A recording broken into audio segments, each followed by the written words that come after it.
Hi, welcome back to another episode of Kelvin's Kitchen. Today we're going to be making sofrito. Preparations may vary, but it typically consists of the following ingredients. You need cilantro, garlic, bay leaves, onions. I have 2 large onions. I have a bundle of scallion. I have red pepper, green pepper. I have 3 green peppers. I have a jalapeno spicy hot pepper that is really optional. That's up to you. I have 2 yellow sweet peppers and 3 red sweet peppers. I also have some parsley, a teaspoon of salt. I have 1 full spoon of paprika, 1 full spoon of oregano.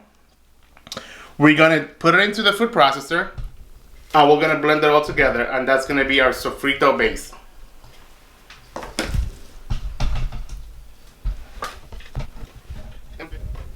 Everything is not going to fit in the food processor, so you will have to put some of the stuff in. It doesn't matter in which order you put them in. They're all gonna be pretty much processed together, and that's gonna be our sofrito sauce. So now that I blended at least half of my ingredients, or close to half, now I have room to add the extra stuff. Also, I am also adding some rosemary that actually I'm growing in my garage. But the rosemary, I don't put the whole stem in, because when you're eating your food, you'll get those big stems. They don't really cut up well, so I'm just gonna put in the leaves like so. Salt. Remember, 1 tablespoon of salt, 1 tablespoon of paprika, and 1 tablespoon of oregano.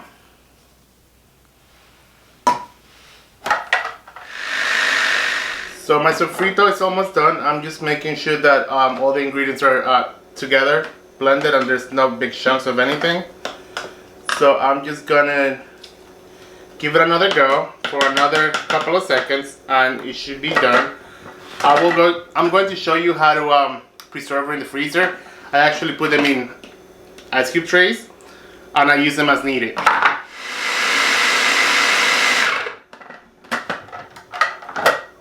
Okay, so my sofrito is done. This is what the final product looks like.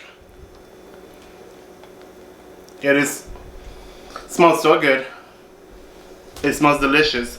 And what I personally do to preserve it, I mean, you can keep it in the fridge, but it's not gonna last as long.